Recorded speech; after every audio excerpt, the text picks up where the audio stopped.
আজ না ফেরার দেশে পাড়ি দিলেন ত্রিপুরা হাইকোর্টের প্রাক্তন বিচারপতি প্রদীপ সরকার।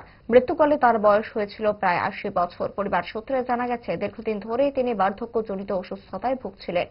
বরিষ্ঠ বিচারপতি প্রদীপ সরকারের প্রয়াণের খবর ছড়িয়ে পড়তে আইনজীবী মহলে নেমে আসে শোকের ছায়া। পরে ত্রিপুরা হাইকোর্ট প্রাঙ্গণে তার মরদেহ শেষ শ্রদ্ধা জানান প্রধান বিচারপতি এম.এস.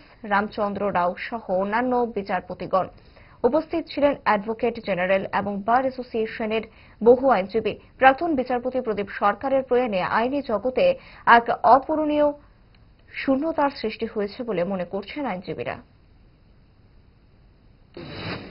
আপনারা জানেন, আজকে সকালবেলায় জাস্টিস প্রদীপ কুমার সরকার, উনি আমাদের লিডেন গুয়াহাটি হাইকোর্টের আন্ডারে জাজ ছিলেন। উনি দীর্ঘদিন আমাদের জুডিশিয়ারির সঙ্গে ইনভলভ এবং লোয়ার জুডিশিয়ারি থেকে উনি কাজ করেছেন, ল সেক্রেটারি হয়েছেন, পরবর্তী সময় হাইকোর্ট জাজ হয়েছেন। ওই সময় আমরা নর্থ ইস্ট স্টেটের গুয়াহাটি হাইকোর্ট যেটা ছিল, ওইটার আন্ডারে আমাদের হাইকোর্ট ছিল। আমাদের এখানে একটা ব্রাঞ্চ ছিল, আগরতলা ব্রাঞ্চ।